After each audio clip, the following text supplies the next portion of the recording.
Magandang araw po mga kapuntos, at sa araw na ito po meron po akong tampok na video para sa inyo at sana ay magustuhan ninyo. Kaya sa mga bago pa po sa aming channel, please po don't forget to hit the subscribe button at ang notification bell para maging notified kayo sa bawat video na ilalabas ko sa channel na ito. At bilang kahilingan po ng punto por punto team at naway maintindihan po ninyo, sana po wag nyo pong i-skip yung mga ads sa aming mga video. Sa maliit na bagay na po na yan, malaking tulong po yan sa ating programa at sa ating ministry. Sana po maunawaan po ninyo. Maraming salamat po, kaya wag na po natin patagalin. Simulan na po natin.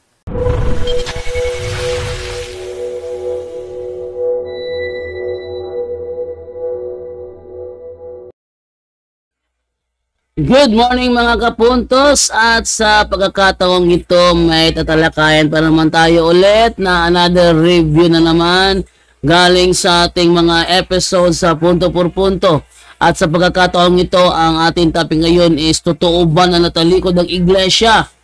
Gamit ang sinasabi ng mga nagtuturo niya, natalikod ang unang iglesia daw doon sa Gawa 15:16 hanggang 17.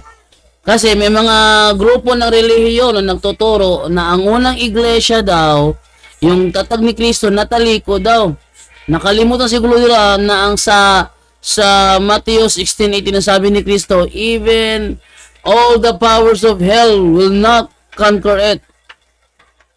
Kahit kung magsama-sama ang kapangyarihan, demonyo hindi kaya pabagsakin ang iglesia ng tatatag ni Kristo. Pero itong mga protestante na tuturo, ngayon na lang halimbawa ng Seventh-day Adventist, ng iglesia ni Kristo tatag ni Felix Manalo, tuturo sila ng iglesia tatag ni Kristo ay natalikod. Tama ba yon? Hindi ba yon maling haka lang? Yan ang ating i-review dahil yung tanong na yan ay sinagot sa punto por punto. Narito. Jeffrey Umbal, good evening sa iyo, Brother Jeffrey. Pakibukas yung camera. Hello, magandang gabi po sa lahat. Good evening sa iyo, bro. Bro, may tanong lang po ako.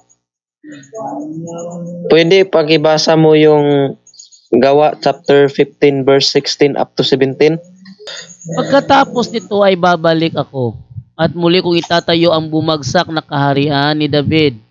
Muli ko tong ibabangon mula sa kanyang pagkaguho, upang ang Panginoon ay hanapin ng iba pang mga tao ng lahat ng mga hintil na tinawag ko upang maging akin. So, ang tanong ko, ang ibig sabihin po ba niyan ay noong unang siglo ay natalikod ang unang iglesia na itinatag ni Kristo? Hindi, bro. So, ano po ba ang tinutukoy ibig dyan ay Royal Line of David.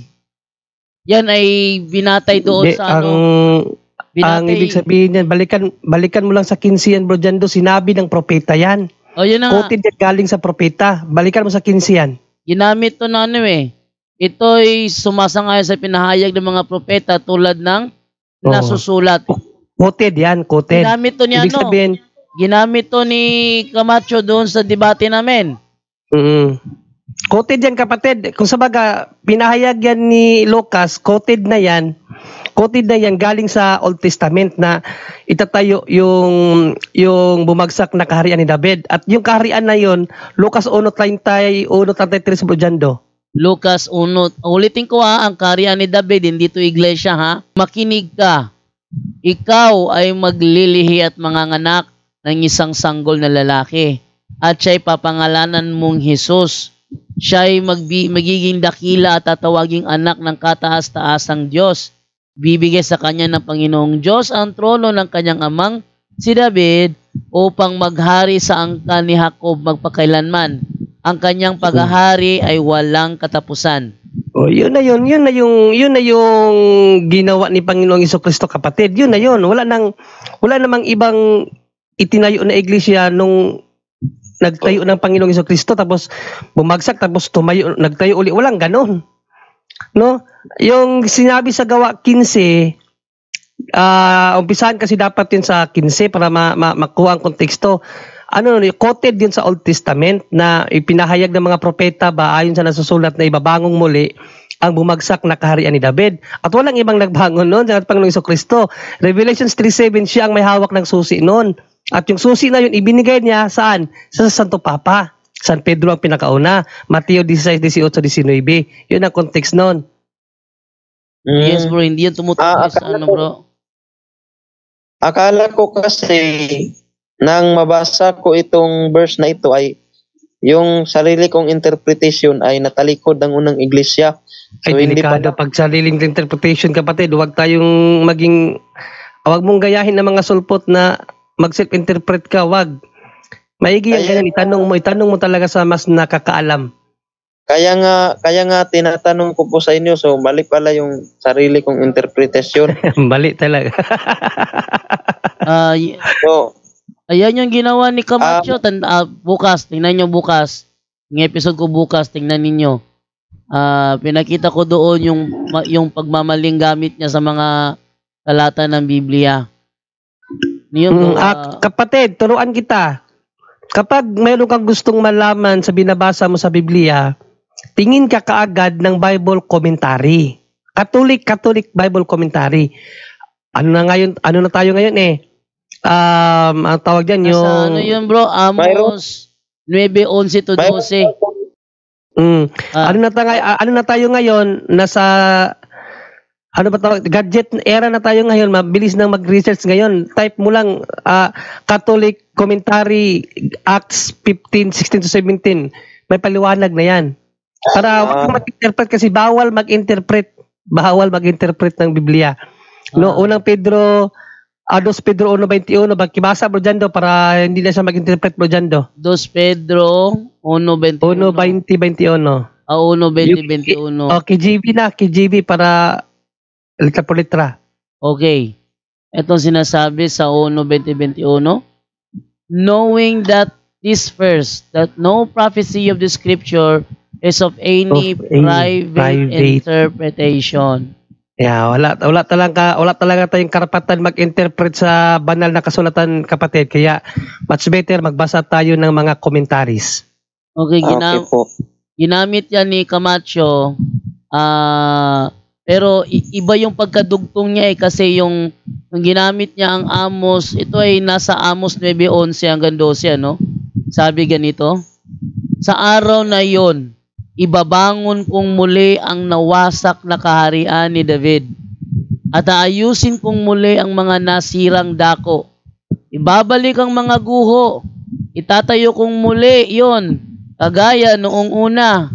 Sa gayon ay sasakupin ng Israel ang nalalabi sa lupain ng Edom at ang lahat ng bansang dati aking pag-aari, sabi ni Yahweh na siyang gagawa ng mga bagay na ito. Nang binasa ito ni Fernando Camacho, bigla siyang tumalon sa Mateo 16:18. Aba, hindi pwede 'yon. Kasi kung titingnan natin sa tingnan natin ha. Ito, search ko muna. Ating buksan yung Amos 9:11 hanggang 12. Tingnan ninyo. 9, palakihin ko lang muna yung letra para mas makita Yan. 9:11 tayo ng ito. Ayan, tingnan mo. Ang katuparan niya, hindi Mateo 16:18. Kaya ito talaga si Camacho talaga manluloko. Hindi. Ang katuparan ng Amos 9:11, sabi na itatayong muli. Ayan, na Amos 9:11. Sa araw na yon, ibabangon kong muli ang nawasak na kaharian ni David. Matutupad yan sa Gawa 15. Gawa 15, hindi Mateo 16. So, bagsak talaga. Bukas, pakinggan nyo yung episode ko bukas kung saan is nireview ko yung mga talatang ginamit ni Camacho. Lahat talaga, bagsak. Ano talaga? Busted talaga, busted. Brother Jeffrey. Mayroon lang po akong follow-up question. Sige, go. So, based lang po ito sa mga doktrina ng Saksi ni Jehovah. ayon po sa kanilang sinabi sa Juan Kapitulo 14, Kapitulo 14, versikulo 28, na pwede basahin mo bro? Kasi Okay. wala po akong Biblia. Maganda yan, maganda. Okay, ito sinasabi sa Juan 14:28. Ang Ama ay mas dakila kaysa akin, yun ba? Opo, so ang ibig sabihin po ba nun Ako'y ay aalis, ngunit ako'y babalik. Kung iniibig ninyo ako, ikagagalak ninyo ang pagpunta ko sa Ama, sapagat higit na dakila ang Ama kaysa akin. O yan ba? opo. So, So ang tanong ko po base sa talatang yan, ang ibig po bang sabihin yan ay hindi Diyos ang Panginoong Hesukristo dahil mas dakila, mas Diyos yung Ama kaysa Kanya? ay mali. Diyos si Kristo. Basahin natin, paano ba nangyari yan? Ito, Pilipos 2:5. Ayan, sabi ganito. Eh, di ba Ating simulan bro, sa 4. di ba sinabi bro na mas dakila pa yung Ama kaysa kay Kristo? So, But it doesn't ibig follow. sabihin po ba nun? It doesn't follow na hindi Diyos si Kristo. Basahin ko ha. Para malaman mo ang sagot sa talatang yon. Narito. Chapter 2 verse 4 ng Philippians. Care about them as much as you care about yourself. And think the same way that Christ Jesus thought. Christ was truly God. Sige. Screenshot mo. Screenshot mo. Yan ha. Christ was truly God. Ba't sinabi sa 14:28 ng Juan, ang Ama ay mas dakila kaysa akin? Etong sagot. But He did not try to remain equal with God. So, ibig sabihin, si Kristo pala, ka-equal ng Ama. Pero hindi siya nanatiling equal. Bakit? Instead, He gave up everything and became a slave. Ating basahin to sa Tagalog. Ano sabi rito sa Tagalog? Na siya bagamat nasaan yung Diyos. Kalain mo? Anyong Diyos? Hindi pwede tao mag-anyong Diyos, ano? Pero si Kristo nasaan yung Diyos eh. Ay hindi niya inaring isang bagay na nararapat panangnan ang pagkapantay niya sa Diyos. So originally, pantay talaga si Kristo sa Ama. Anong ginawa niya? Kundi bagkos, inubad niya ito. Anong inubad niya? Ang kanyang pagkapantay. At ngayon, nag-anyong alipin na nakitulad sa mga tao. Nung si Kristo ay nakitulad sa mga tao, nag-anyong alipin si Kristo, inubad niya ang kanyang pagkapantay sa Diyos at nakitulad sa mga tao na mas mababa sa Diyos. Kaya ang sabi ni Kristo sa Juan 14:28, ang Ama ay lalong dakila kaysa akin. Bakit? Kasi hinubad na niya ang kanyang pagkapantay sa Diyos at nakitulad sa mga tao nung siya ay nag-anyong alipin. Yan ang sagot, bro. Saka, Bro Jando. Yes? Dagdagan natin, Bro Jando. Yes, kapatid, tama yung talata na dakila talaga ang Diyos Ama doon. Kasi ang pinapatungkulan doon ang pagkatao man ni Kristo. Sa aral natin, dalawa kasi ang kanyang kalikasan. Diyos, tunay na Diyos at tunay na tao. Kaya sa kanyang pagkatao, dakila talaga ang Ama. Pero sa kanyang pagka-Diyos, dakila din bang Panginoong Kristo? Basa. Tito 2:13. Habang inihintay natin ang dakilang araw ng ating inaasahan, ito ang pagbabalik ng ating dakilang Diyos at tagapagligtas na si Jesucristo. Dakilang Diyos din pala sa Panginoong Jesucristo eh. Kita mo kapatid? Okay po. So yung pagkadakila doon kaganina sa binasa mo, sa kanyang pagkatao, siyempre hindi pwedeng dakila ang tao sa Diyos. Yes. Tandaan mo palagi, dual nature ang ating Panginoong Jesucristo. Tunay na tao at tunay na Diyos. Sa kanyang pagkatao, hindi talaga siya pwedeng dakila sa Ama. Pero sa kanyang pagka-Diyos, pantay sila. I and my Father are one. Kaya nga dito sa 2:13 ng Tito, dakila din natin Panginoong Jesucristo. Yes. Ganyan na ipaliwanag yan, bro, para next time, hindi ka na matinggoy. Juan 17 verse 5 na mas ang tunay daw na tinutukoy na Diyos ay ang Ama. Ayon sa Juan 17:5. So, totoo ba po ito? Ay, mali. Mali. Ang ibig sabihin ng 17:5. Binasa na nga ni Bro John na tunay na Diyos si Kristo eh. Oh, binasa ko lang nga, di ba? Christ was truly God. At saka, Okay. yung 17:5, yun ay isang patunay na si Kristo kasama na ng Ama bago palikayin ng mundo. Eh, tao ba yun? Mayroon po akong sunod na katanungan, bro. Okay, go. Tunay po ba talaga na ang pangalan ng Diyos Ama ay Jehovah? Ay, hindi. Hindi, bro. Inaamin yan mismo ng saksi ni Yoba. Alam mo ba yon? Na inaamin yan ng saksi ni Yoba mismo? Hindi po, hindi ko po alam. Ito, pakita ko sa iyo na inaamin nila mismo, ha? Saka habang hinahanap mo, Bro Jando, history lang kapatid. Alam mo ba kapatid, ang kauna-unang gumawa ng pangalang Jehovah isang pari. Yan ay namali lamang yan ng pari sa pagka-translate niya. Pari ang unang gumawa niyan. Tapos, sinalo ba yung mga... Tama po ba si Peter Galatin ang nag-imbento ng Jehovah? I don't know kung ano yung particular name ng pari. Basta pari ang naka-imbento niyan. Siya ang naka-translate niyan. Siya ang naka-translate tapos hindi tinanggap. Ngayon, sinalo ng mga Jehovah's Witnesses pero pari ang pinakaunahang gumamit niyan. Hindi sila. Ay, pakita natin. Ito.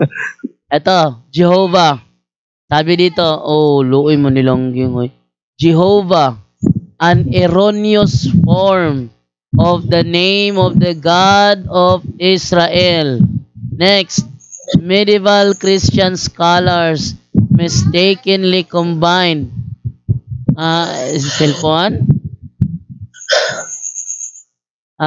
medieval Christian scholars mistakenly combine the consonants and vowels of the two words into the new word Jehovah, which was used in the King James version of the Bible. Yung inaamin nila, ito yung inaamin nila. Ito ito yung the New World Translation of the Christian Greek Scriptures, rendered from the original language by the New World Bible Translation Committee, AD 1950. Ano sinabi nila rito? While inclining to view the pronunciation Yahweh as the more correct way pa lang Yahweh, we have returned the form Jehovah because of people's familiarity with it since the 14th century. So, 14th century pala nagsimula ang pangalang Jehovah. Bakit?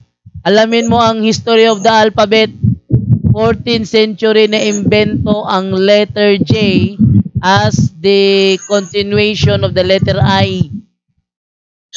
Namin nila. More correct way pa lang ang Yahweh. More correct way pa din nila ginagamit ang Yahweh. Correct. Brad Jeffrey. Okay. So, yun na lang po yung katanungan ko at maraming salamat po. Magandang gabi sa lahat. At meron pala akong natuklasan dito, kinuha nila sa kanilang aklat na reasoning from the scripture yung nasa ating libro na nasa Duway. Sinasabi dito, and some moderns have framed the name Jehovah, unknown to all the ancients, whether Jews or Christians. Ginamit nila yung nasa ating libro. So, aware sila, bro? Hello po, bro. Okay po. So, last ko na lang po ito na katanungan. Kung sabi ng mga saksi ni Jehovah ayon sa kanilang hula na si Kristo daw ay nagsimulang maghari sa buong sanlibutan noong 1914, totoo po ba ito? Ay, hindi totoo yun. Sabi nga ni Kristo. Saan talata ngayon, Brother Juni? Sinabi ni Kristo, ang aking kaharian ay wala sa mundong ito. John, Matthew 19, sa 19 yun, 19. Matthew 19, 26 yata. 1926, tingnan natin. Ito, magandang ano to Matthew 19:26. So, double check natin, no, kung dito nga, sa Matthew 19:26, hindi. Teka ha. Teka, dito. Hindi bro, hindi ba? Hanapin ko lang muna. Sige, tingnan natin. 1836 bro, 1836 pala. 1836. Okay. Oo, 1836. Walang 36 sa 18. John 1836. John 18:36. Okay. Sabi ganito. Yan Ang sumagot si Jesus, ang kaharian ko'y hindi sa sanlibutang ito. Kung sa sanlibutang ito ang aking kaharian, ipinaglaban sana ako ng aking mga tauhan Anghel. upang hindi maipagkanulo sa mga Hudyo. Ngunit hindi mula sa sanlibutang ito ang aking kaharian. Sa madaling salita, Bro Jeffrey, dyan pa lang ipinapakilala ni Kristo na meron siyang kaharian. Kaya kung tama ang unawa ng saksi ni Jehovah, patunayan nila na 1914 nang banggitin ni Kristo yan. Okay po. Ayos. Naunawaan ko po. So maraming salamat at magandang gabi po sa lahat. Yun lang po. Balik sa iyo, Bro Jando. Bro Jando, bigyan mo natin ng kasagutan nito, Bro Jando. Ipasagot natin sa ating ibang mga kasama, Bro Jando. Sige. Tanong dito ni Manuel Beltran Castillo. Good evening, Bro John Ray. Lang po, ano ang kaibahan sa Messiah the Redeemer sa Christ the Savior? Bakit mas mabasa ang Christ sa Biblia kaysa Messiah? Yun lang po, watching from Digo City. Okay, Bro Angel? parang yun Bro Angel, for the sake of the questioning. Pag Messiah, anointed one, Christ is anointed one, sa Greek, pareho lang po ibig sabihin ng kapatid. Kahit ano mang sabihin niya, Messiah is Christ, pareho lang po yun, anointed one. So, walang pinagkaiba yun, kaya bakit marami? Kahit alam niyo no, sa Bible po kasi minsan ginagamit yung Hebrew, minsan yung Greek, minsan Latin, no? Sa Tagalog naman, minsan gumagamit din tayo naman ng mga Spanish word dahil sa impluensya ng mga Espanyol, ng mga Espanyol dati. So, iisa lang ibig sabihin ng kapatid, no? Anointed one. Ito masabi naman ni Titanic Enthusiast 1912, sa Radio Veritas, Bro John Ray, hindi daw dapat tawagin na Papa Jesus kasi Mama Mary ang tawag natin kay Mama Mary. Kasi daw nagtatanong na mga bata na mag-asawa daw sila, kaya ang dapat daw na tawag daw Kuya Jesus, pero ang pinakamabuting tawag ay Lord Jesus pa. Well, yan nga sabi natin, no, hindi yan official teaching of the church.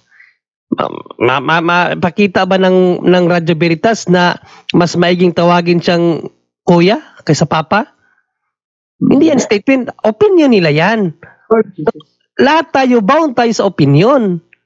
Pero biblically, walang hanggang Ama ang ating Panginoong Jesucristo. Ngayon, pamalian nyo, yung Papa hindi pwede tawaging Ama. Yung Papa ay hindi Father. Walang hanggang Ama siya biblically. Kaya nga kinakailangan natin ang official statement of the church. Hindi yung narinig lang natin kanino, Veritas, Radio Veritas. Ano lang nila yun? Opinion lang nila yun. No? Opinion lang nila yun. Hindi reason na kasi Mama Mary, King si Lord Jesus. Queen Mary din si Mama Mary, Queen Mary hindi din siya pwede tawagin King. Bro, kasi parang asawa na sila. Bro John Ray, yung sa cross, di ba sinabi ni Kristo kay Juan, anak, narito ang iyong ina. Anak, ano siya? Kasi nga daw, may nagtanong daw ng mga bata na mag-asawa ba daw sila. So, tayong mga malalaki, nasa atin ang pag-guide sa mga bata. No, wag niyong bigyan ng conflict. Walang conflict po yan. Wala pong conflict niyan. i-guide lang niyang maigi yan. Kasi kung sabihin nyo, hindi pwedeng tawaging Papa kasi Mama si Mama Mary. So, bawal tawaging Papa si Papa Jesus. Oh, tinawag din siya na King Jesus, King of all kings si Panginoong Jesucristo. Si Mother Mary, Queen din. O di parang mag-asawa pa rin. Oh, Queen of Heaven and Earth. So hindi rin siya pwedeng tawaging King. Oh, yan ang problema dyan. Hindi ganon. No, huwag niyong bigyang conflict kung ano yung realidad. Ang realidad, si Panginoong Jesucristo walang hanggang ama. Now, yung ama, hindi ba yun Papa? Mayroon bang diksyonaryo na ang ama ay hindi pwede tawaging Papa? Meron ba? Wala. Biblically speaking yan Pero kung meron nga tayong may papakita na sinabi mismo ng simbahan, huwag tawaging Papa si Jesus, so obedience is better than sacrifice. Yan lang po ang sa atin dito. Hindi naman tayo nagmamarunong. No? Gumagamit lang tayo ng logic. Logic po ang ginagamit ko dito. At kung mayroong mang church document na talagang sinabi yan, or kahit sino obispo na talagang sinabi ng obispo, sumunod tayong lahat kasi sila ang authority. Ganun lang. Okay, next question na bro dyan daw. Sa ano nga bro, sa Juan de la Cruz, ang tawag nga dyan ni Juan, bro. Oh. Kaya nga. Bro. Bro. Rest back kita. Sabi ni ni Juan de la Cruz. Bro, rest back kita. Nagalit si Father Cito. Okay. Actually, yung pala yung dahilan ng Veritas din. Although sa Veritas naman kasi hindi naman mga bishop din na nagtuturo lahat dyan. No? Mga ordinaryong laiko din yung mga ibang dyan. Dahil opinion lang din. Veritas. Opinion lang din. Yun lang pala dahilan. Hindi siya document. No? Hindi siya Holy See document or Vatican document or Code of Canon Law or General Instructions or Catechism of the Catholic Church. Wala kasi na bawal. Of course, ang turo talaga ng simbahan, yung talagang Father na sa Biblia at Father ni Jesus at Father natin lahat, isa lang talaga Ama yung nasa langit. But pag sinabi mo kasing Ama, malawak yan. Pag sinabi mong Father, so maraming tinatawag na Father kasi, no, from church and tsaka dyan sa simbahan natin. Yun lang palang dahilan dahil nalilito bata. So parang medyo mababaw yun. Dapat paliwanag nila why you can also call Papa Jesus because he is also the spiritual father. Correct. Just like the priest.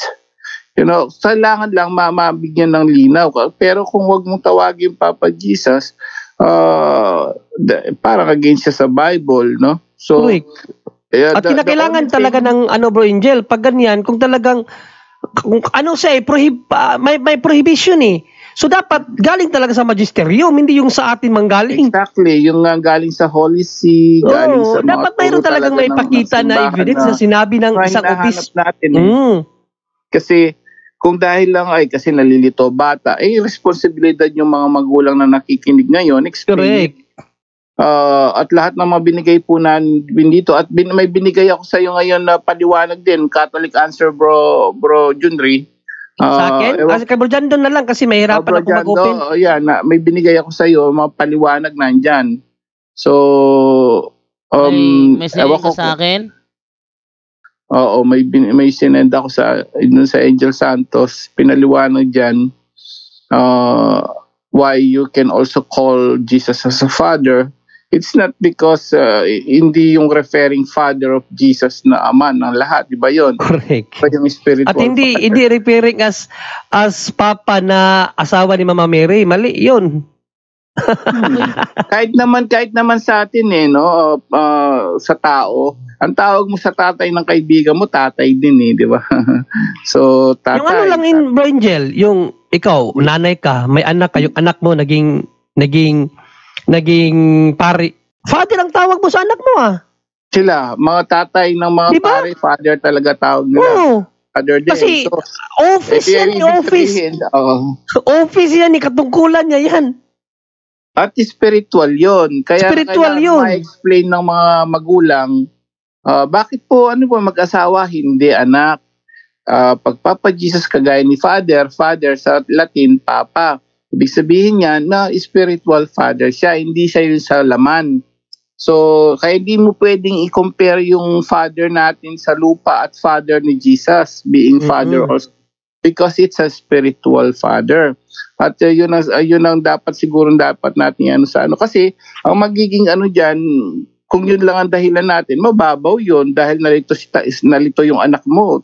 Ay, wag At ka saka, pag ganun talaga, Bro Angel, pag prohibition na, kinakailangan church document, hindi yung sa atin manggaling. Hindi naman tayo mga... At yung dahilan yung reason, parang, oy, bawal, biro mo, veritas pa yan bawal tawagin father kasi nalito bata. Pag sinabing veritas, katotohanan yan. At saka, ang malabo yung dahilan na kasi nalito lang yung bata. Hindi gano'n, mahirap yun. That's again, kung Bible lang anuin mo, laban ka na sa Bible. New Testament, as yung mga pari, tawaging father, spiritual father. Napakaraming mababasang the priest, they're called them father too. Si Jesus, tinawag siyang father. May mga paliwanag na tawagin siyang father din because of this, because of that. It's not, hindi dun sa dahil siya asawa ni Mama Mary, malabo yun, napakababaw. So, dapat siguro mag-aral din tayo at lahat po kami dito, baka naman maano tayo ng church natin. Ang sa amin po, may ebidensya, may batayan. At kung may nakikinig man, siguro pare o ano. So, siguro kung may nakikinig na ng taga-simbahan, pare o siguro mga bishop natin, bishop, with respect po, sana po turuan nyo rin kami ng ano, kung baka may turo, baka may aral po na batayan din, para naman maituro namin sa tao. Kasi ang alam pa lang namin ngayon, so far, is biblical. Biblical, mga pare tinawag na father at si Jesus ay pare. So, yun lang po ang batayan namin. And from Old Testament, ang mga pare, tinawag silang father din. At si Jesus, prophecy sa kanya is also a father, So, yun po yung mga batayan namin. Kung may nakikinig na bishop, may batayan po kami na mga dahilan dyan. Ang father, hindi po namin sinasabi yung ama na sinasabi sa Our Father. Iba yun. Iba yung sa prayer na dinasal. Iba naman po yung father as a spiritual father ng mga tao sa lupa bilang mga pari. At like Jesus, naging pari siya sa lupa, spiritual father din po. Yun po yung mga namin kapatid, sana wag malito, nasa sa inyo na lang, kung bawalan nyo yung mga bata, nasa sa inyo na lang po yun. Tandaan din natin na ang Catholic is religion of distinction, Kaya wag tayong malito-lito diyan sa mga yung pinagtatagpi-tagping reasoning. Kinakailangan talaga may distinction ang lahat ng mga ginagamit natin na reason. Like Papa, hindi porket Mama si Mother Mary ay hindi na pwedeng tawagin Papa si Jesus. No, may distinction ang pagtawag sa kanya ng Papa. Hindi bilang Papa na asawa ni Mother Mary, hindi po ganon. Papa as a spiritual father. Yun po yun.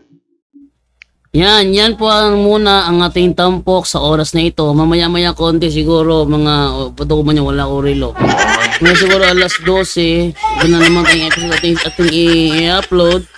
At wag kayong makalimutan na na i-subscribe din po yung aking YouTube channel natin, John Doe Alabado TV, para naman kahit paano hindi mamatay yung channel na yung hindi ginagamit. Maraming salamat po at paalam po sa inyo. Bye-bye.